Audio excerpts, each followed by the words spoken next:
Calvary Assembly Senior Sunday School Class presents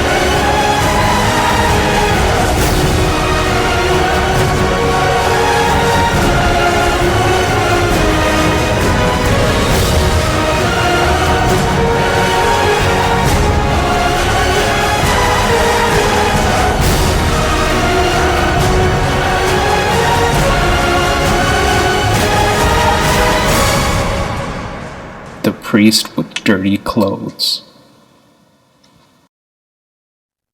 Darby and Campbell McFarland lived near a beautiful lake in Scotland called Loch Lomond. It seemed that 7-year-old Darby was always finding ways to get herself and her little brother Campbell into trouble. One day, after it had rained, they went outside to play. "Let's make mud pies," Darby said. So the children pretended that they were bakers. They took some mud and rolled it, patted it, and fashioned it into pretend cakes and pies. And as they played, they wiped their hands on their clothes, spreading mud all over themselves. They laughed and giggled as they got themselves muddier and muddier. When their mother saw them, she was not happy. "Just look at you. You look like mud pies yourselves," she cried out. "Hurry and take off those filthy clothes, and I'll give you both a bath."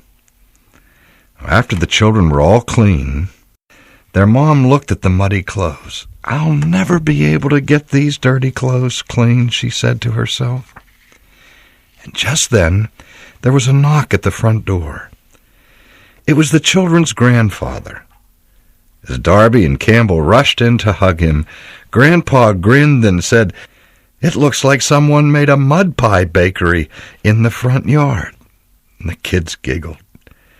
"It seems that our little bakers have ruined their clothes," said Mom. "That's too bad," Grandpa said, "but it certainly reminds me of a strange and wonderful story." "Oh, tell us, please," Darby begged, pulling Grandpa toward the sofa. And as soon as they were all seated, Grandpa began the story. Many years ago, in a faraway land, the people of a small village crowded into a large church. It was nighttime, and the church was dark except for the candles that were lit inside, casting shadows on the high walls. A young man named Jonathan was lying on the floor with his arms stretched out in the form of a cross. This was the most important night of his life. He was about to become a priest. He was wearing a long brown robe made of scratchy wool, and a great bishop was praying for Jonathan. At the end of the ceremony, the bishop gave Jonathan the special clothes of a priest. First, the bishop helped Jonathan put on a bright blue robe over the scratchy wool robe. And then he placed a turban on Jonathan's head and tied a white lace sash around his waist. And the very next week, Jonathan was invited to the castle of the king. He would preach his first sermon to the royal household. Jonathan worked hard to prepare his sermon. He wanted it to be his very best. And when it was time for Jonathan to go to the castle, it was raining very hard. Jonathan was sad that his new special clothes would get wet as he rode his horse to the castle. He tried to keep his new clothes from getting rained on by wearing a cape with a hood. But as Jonathan and his horse made their way to the castle, the muddy road became more and more slippery. And suddenly the horse stumbled and Jonathan fell off. He wasn't hurt, but he was upset when he saw that he had mud all over his new clothes. Jonathan had mud on his face and on his shoes. He had mud all over his blue robe. The white lace sash was no longer white, and his turban looked like a big mud cake. Jonathan tried very hard to clean himself off, but there was no way he could clean his clothes and get to the castle on time. He thought about running away. He didn't want to preach in front of the king looking like this. The king just has to understand, he thought. And so Jonathan kept going until he reached the castle. When he arrived, Jonathan hurried into the castle looking for a place to clean himself up. But he couldn't clean his dirty clothes. And the tower bells began to ring. It was time for the royal household to gather to hear Jonathan's sermon. Slowly, Jonathan walked to the place where he was to stand, and he opened his Bible.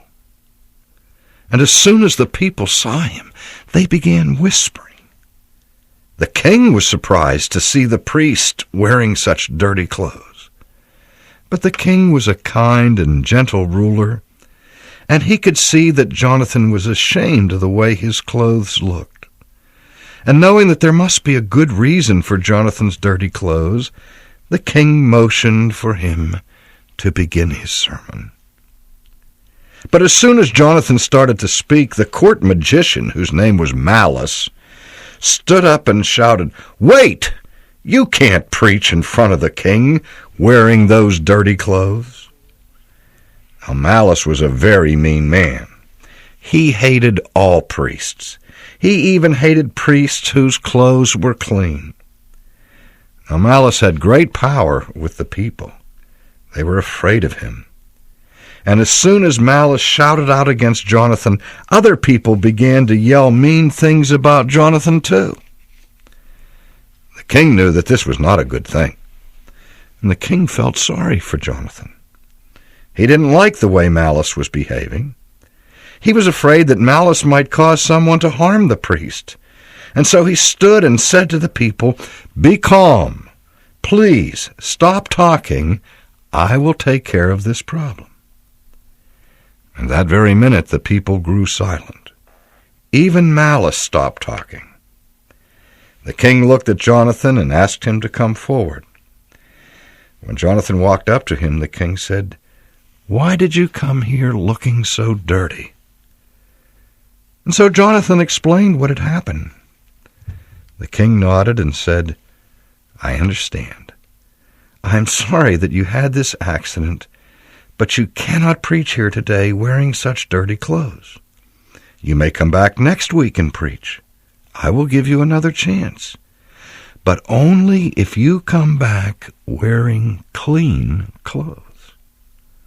"Oh, thank you, Your Majesty," said Jonathan. "I'm sorry I look so dirty. I promise that next week I will be clean." With that, the king told Jonathan to go, and so Jonathan left the castle as fast as he could. And when he got back home, the first thing he did was to try and clean his clothes. But the stains were too deep. He couldn't get them out. The next day, Jonathan took his special clothes to the town fuller. The fuller was a person who cleaned people's dirty clothes. He had special kinds of soaps that could get the mud out of all kinds of clothing. But the fuller looked at Jonathan's clothes and said, "These clothes are so dirty, I don't know if I can make them clean. But I will do my best.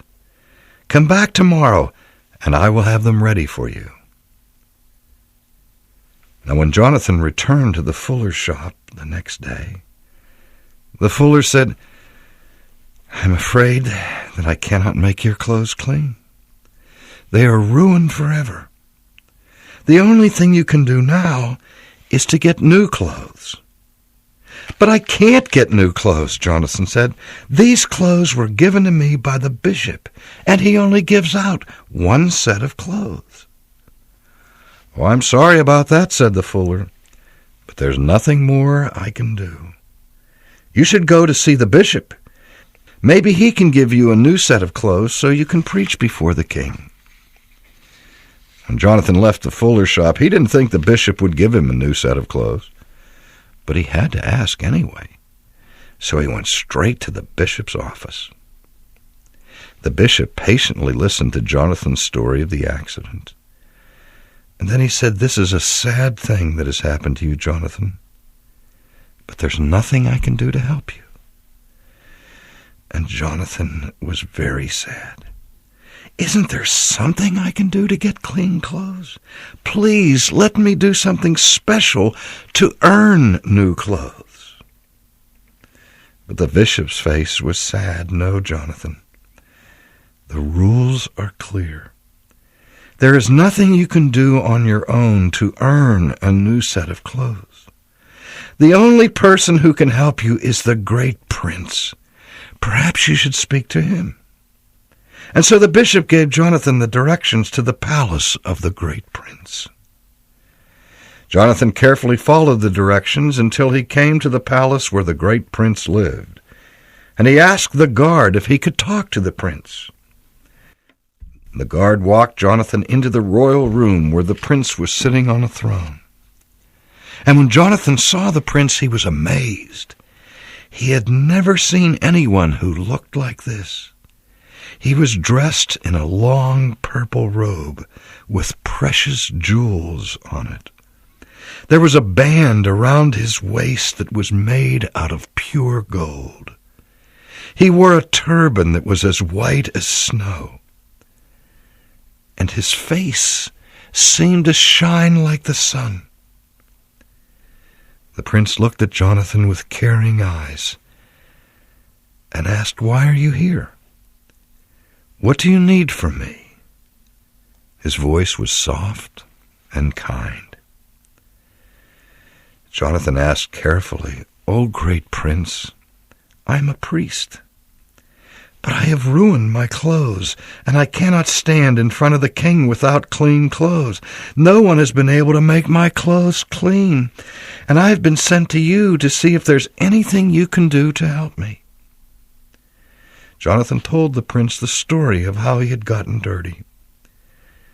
The prince listened quietly, and then he said to Jonathan, "I understand your problem, and I can help you." "Are you going to give me clean clothes?" asked Jonathan. "You will soon see, Jonathan," the prince replied. "But first come with me over to the fireplace." Jonathan followed the prince to the corner of the room where a small fire was burning in the fireplace. Then the prince did a strange thing. He pointed to a small branch that was at the edge of the fire. The branch was not burning. It was charred, but no longer hot. And the prince told Jonathan to pick up the branch. Jonathan reached out his hand to pick up the branch. It was cold and did no harm to him.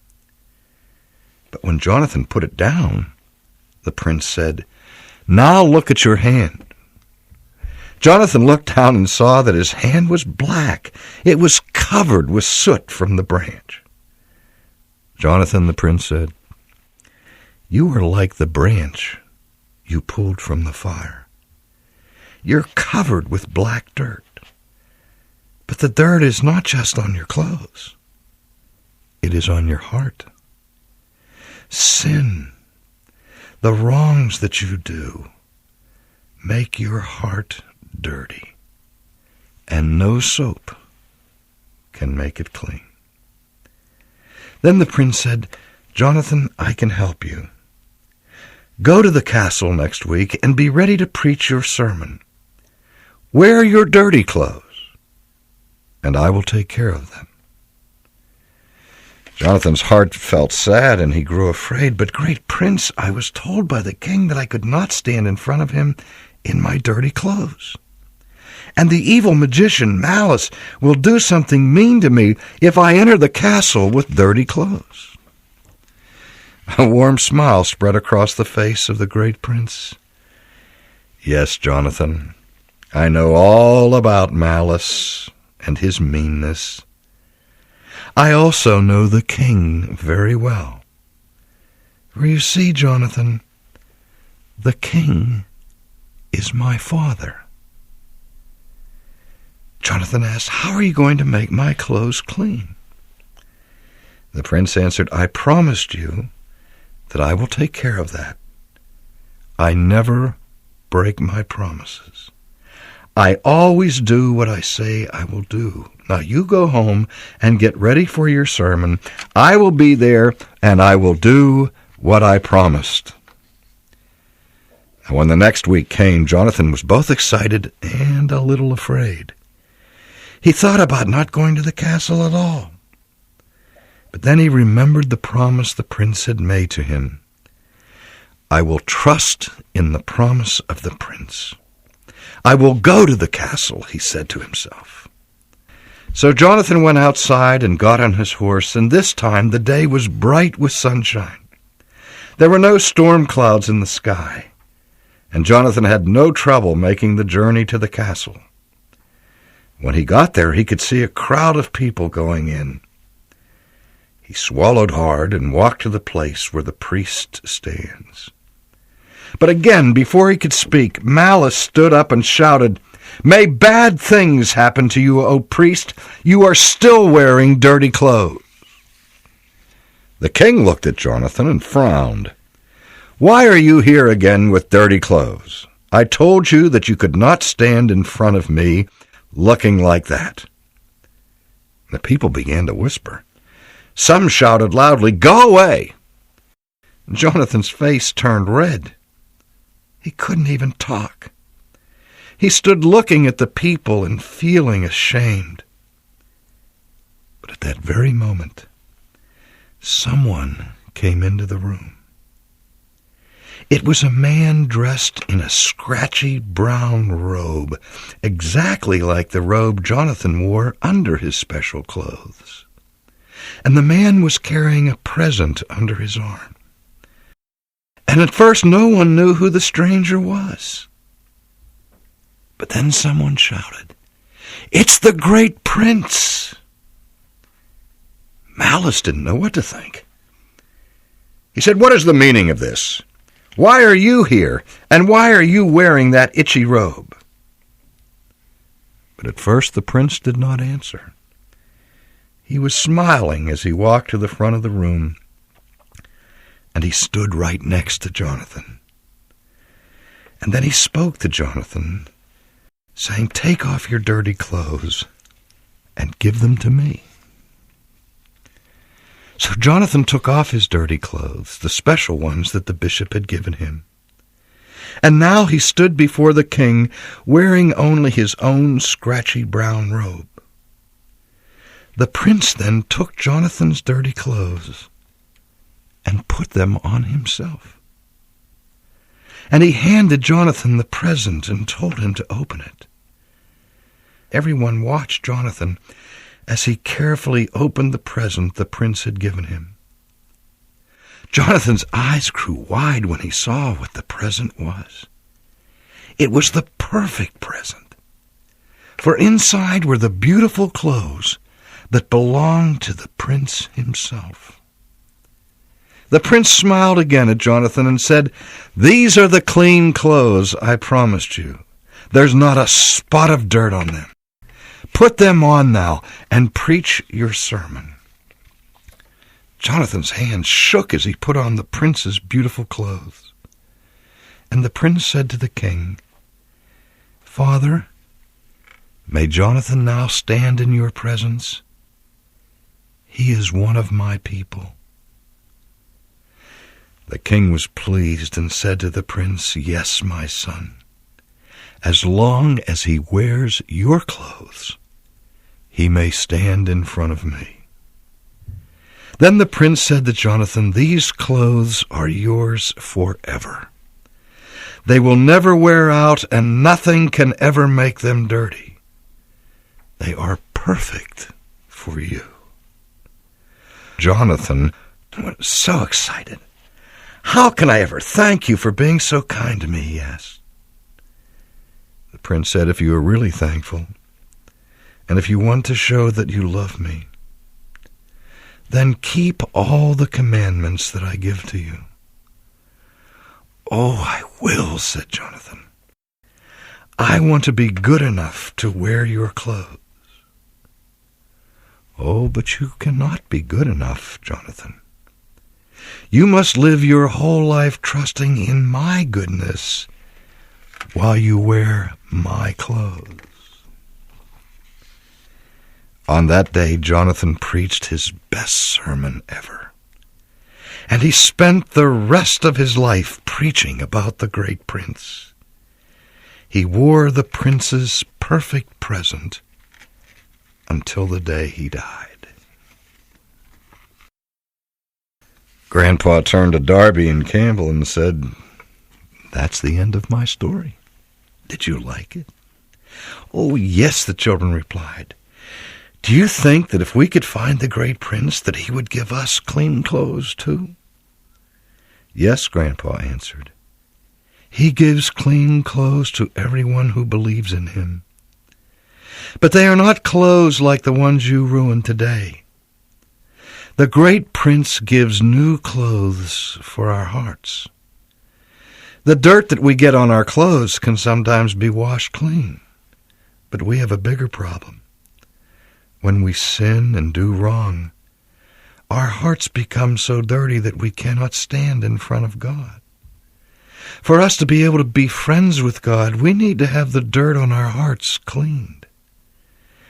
And that is what Jesus does for us.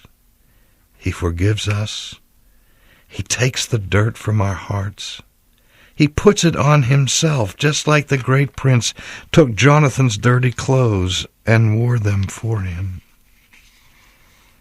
So that when God looks at us, he doesn't see the dirt on our hearts. Instead, he sees a heart that is covered by his Son's clean clothes. If you trust in Jesus and believe his word, your heart will be clean. Jesus will forgive you when you sin. But you have to ask him to forgive you. And then he cleans your heart, and you can stand in front of God forever. I'm sorry we got mud on our clothes, but I'm sure glad we heard the story about the great prince, said Darby. With a hug, her mother said, "Yes, it's a story we all need to hear and to remember."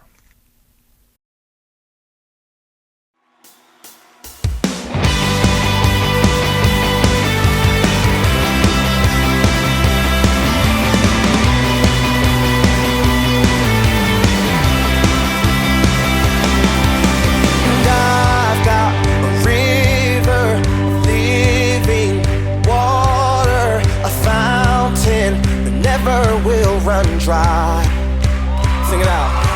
And it's an open heaven you're releasing, and we will never be denied. 'Cause we're stirring up. 'Cause we're stirring up deep, deep wells. We're stirring up deep, deep waters. We're gonna dance in the river. Dance in the river. 'Cause we're stirring up deep, deep wells. We're stirring up deep, deep waters. We're gonna jump in the river. Jump in the river. Deep cries out, deep cries out, deep, deep cries out, deep cries out, deep. We cry out to you, Jesus.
jump, everybody. If he goes to the left, then we'll go to the left. And if he goes to the right, then we'll go to the right. We're gonna dance, dance, dance, dance in the river. Dance, dance, dance, dance, everybody. If he goes to the left, then we'll go to the left. And if he goes to the right, then we'll go to the right. We're gonna jump, jump, jump, jump in the river. Jump, jump, jump, jump, everybody. If he goes to the left, then we'll go to the left. And if he goes to the right, then we'll go to the right. We're gonna shout, shout, shout, shout in the river. Shout, shout, shout, shout.